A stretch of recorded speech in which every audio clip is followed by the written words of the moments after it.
Saudari-saudaraku yang terkasih, berjumpa kembali bersama saya Inspirasiku di Antara. Renungan Harian Minggu 25 Februari, hari Minggu, Pekan Prapaskah yang kedua. Semoga kita bersama keluarga dan komunitas kita selalu dalam keadaan baik, tetap sehat, dan bersemangat. Marilah kita mengawali renungan kita dengan tanda kemenangan Kristus. Dalam nama Bapa dan Putra dan Roh Kudus. Amin. Allah Bapa yang Maha Mulia, Engkau telah memaklumkan kepada kami bahwa Yesus Kristus adalah Putra-Mu yang terkasih. Ajarilah kami untuk selalu mendengarkan dan melaksanakan sabdanya, dan berilah kami pengertian akan misteri sengsara, wafat dan kebangkitannya demi keselamatan kami. Sebab Dialah Tuhan kami yang bersama dengan Dikau dalam persatuan Roh Kudus, hidup dan berkuasa Allah sepanjang segala masa. Amin. Dalam nama Bapa dan Putra dan Roh Kudus. Amin. Inspirasi kita hari ini dari Injil Suci menurut Markus bab 9 ayat 2 sampai 10. Marilah kita siapkan kitab suci kita masing-masing. Kita akan membaca bersama-sama lalu merenungkannya. Pada suatu hari, Yesus berbicara tentang bagaimana Ia akan menderita sengsara. Sesudah itu Ia membawa Petrus, Yakobus, dan Yohanes, dan bersama mereka naik ke gunung yang tinggi. Di situ mereka sendirian saja. Lalu Yesus berubah rupa di depan mata mereka, dan pakaiannya sangat putih berkilat-kilat. Tidak ada seorang pun di dunia ini yang sanggup menggelatang pakaian seperti itu. Maka tampaklah kepada mereka Elia dan Musa, keduanya sedang berbicara dengan Yesus. Lalu Petrus berkata kepada Yesus, "Rabi, betapa bahagianya kami berada di tempat ini. Baiklah, kami dirikan 3 kemah, 1 untuk Engkau, 1 untuk Musa, dan 1 untuk Elia." Petrus berkata demikian sebab tidak tahu apa yang harus dikatakannya, karena mereka sangat ketakutan. Maka datanglah awan menaungi mereka, dan dari dalam awan itu terdengar suara, "Inilah anakku terkasih, dengarkanlah dia." Dan sekonyong-konyong, waktu memandang sekeliling, mereka tidak lagi melihat seorang pun bersama mereka, kecuali Yesus seorang diri. Pada waktu itu, turun dari gunung itu, Yesus berpesan supaya mereka jangan menceritakan kepada siapapun apa yang telah mereka lihat itu, sebelum Anak Manusia bangkit dari antara orang mati. Mereka memegang pesan tadi sambil mempersoalkan di antara mereka apa yang dimaksud dengan bangkit dari antara orang mati. Demikianlah sabda Tuhan. Terpujilah Kristus.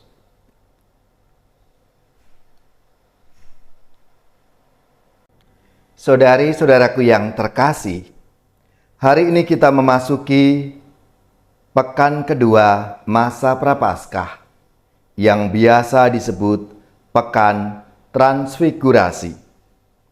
Karena permenungan kita berfokus pada Yesus yang bertransfigurasi atau yang berubah rupa di atas gunung yang tinggi.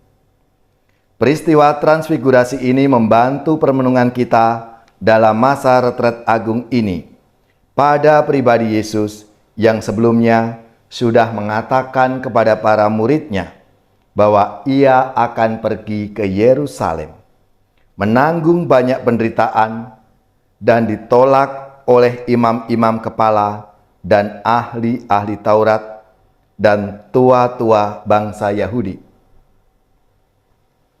Lalu dibunuh dan bangkit sesudah hari ketiga. Dan kali ini, sekali lagi ia berbicara tentang bangkit dari antara orang mati. Saudari-saudaraku yang terkasih, penginjil Markus mengisahkan bahwa Yesus membawa 3 murid intinya, yaitu Petrus, Yakobus, dan Yohanes, untuk naik ke atas sebuah gunung yang tinggi. Di atas gunung itu, ketiga murid itu merasakan kebersamaan yang begitu intim dengan Tuhan Yesus. Mereka mulai merasakan kebangkitan Yesus Kristus, meskipun belum memahaminya dengan sempurna. Untuk memperteguh iman para murid itu, tampil 2 tokoh lain yang ikut bersaksi, yaitu Nabi Elia dan Musa. Elia mewakili para nabi yang sudah bernubuat tentang Mesias, sementara Musa mewakili Torah yang pada intinya juga berbicara tentang Mesias. Dia yang akan mengorbankan dirinya untuk keselamatan umat manusia. Peristiwa Yesus menampakkan kemuliaannya membuat ketiga murid ini lebih fokus pada Yesus, dan mereka hanya melihat Yesus seorang diri. Saudari-saudaraku yang terkasih, peristiwa Yesus dimuliakan di atas gunung yang tinggi ini merupakan penyingkapan identitas Yesus sebagai anak Allah. Di sini para murid mendengar suara dari dalam awan, suara Bapa yang berkata, "Inilah anakku yang terkasih, dengarkanlah dia." Saudari-saudaraku yang terkasih, di dunia ini ada banyak suara yang menjanjikan kesenangan, kenikmatan kepada hidup kita. Maka di tengah hiruk-pikuk suara-suara, kita harus mampu mendengarkan suara Tuhan, sebagaimana para murid yang mendengarkan suara Bapa di gunung yang tinggi itu. Sebab hanya ada satu suara yang sungguh-sungguh menjamin kebahagiaan dan keselamatan kita, yaitu suara Tuhan. Namun, sayangnya kita ini seringkali tidak mampu mendengarkan suara Tuhan. Malah kita cenderung tinggal dalam zona nyaman kita, seperti yang dialami oleh Petrus, Yakobus, dan Yohanes. Betapa bahagianya kami berada di tempat ini, sehingga mereka enggan turun dari gunung itu. Lalu apa yang harus kita lakukan? Saudara-saudariku yang terkasih, kita perlu punya iman, seperti iman Abraham, yang selalu siap memberikan segalanya kepada Tuhan, termasuk ketika Tuhan mencobai dia untuk mempersembahkan Ishak, putra tunggalnya. Orang beriman tidak akan takut terhadap suatu apapun, karena Tuhan menyertainya. Sebagai ganti Ishak, Tuhan menyiapkan seekor domba muda sebagai kurban persembahan. Tuhan juga memberikan berkat yang berlimpah kepada Abraham. Keturunannya akan berlimpah dan kesejahteraan akan menjadi milik mereka. Maka kita tidak perlu takut, karena Tuhan selalu ada di pihak kita. Saudari-saudaraku yang terkasih, pada hari Minggu Prapaskah kedua ini, mari kita berusaha untuk semakin mencintai dan mendengarkan Tuhan Yesus. Dia adalah anak yang dikasihi Bapa, dan Bapa menghendaki kita semua untuk selalu mendengarkan Dia. Menjadi pertanyaan refleksi untuk kita semua. Mampukah kita untuk senantiasa mendengarkan Tuhan Yesus dalam hidup kita sehari-hari? Ya Tuhan, Engkau menampakkan kemuliaan-Mu di gunung yang tinggi. Ubahlah hidup kami, agar semakin serupa denganmu, semakin mengasihi dan mendengarkan Engkau.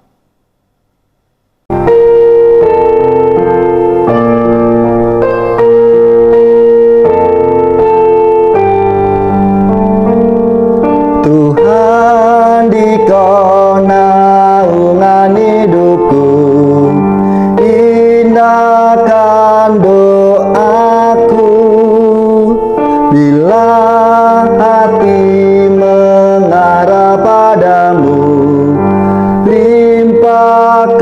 limpahan rahmat-Mu. Aku selalu diincar bahaya sampai akhir nanti. Tuhanlah perisaiku. Tuhan, semoga Dikau mendengar tangisan hatiku. Tanganku angkat di hadapan-Mu. Pandanglah diriku. Jangan sampai Kau tinggalkan daku sampai akhir nanti. Tuhanlah perisaiku.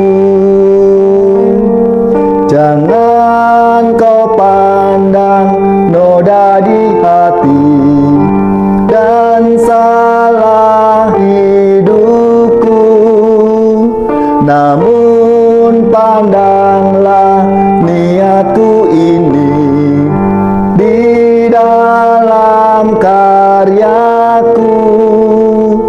Maka ulurkan tangan bagiku sampai akhir nanti. Tuhanlah perisaiku. Aku percaya akan karya-Mu. Dikaulah bentengku.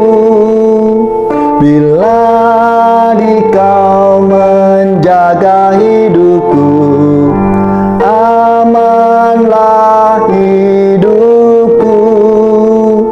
Mohon embunkan kasih sayang-Mu sampai akhir nanti. Tuhanlah perisaiku. Saudari-saudaraku yang terkasih, marilah kita mengakhiri renungan kita hari ini dengan mohon berkat Tuhan, dan kita akan menerima tugas perutusan. Marilah kita siapkan hati kita untuk menerima berkat-Nya. Semoga saudari-saudara sekalian, keluarga-keluarga dan komunitas kita, orang-orang yang kita doakan, mereka yang sakit, yang menderita, seluruh tugas, belajar, pekerjaan, usaha, serta karya pelayanan kita, dibimbing, dilindungi dan diberkati oleh Allah yang Maha Kuasa, Bapa dan Putra dan Roh Kudus. Amin.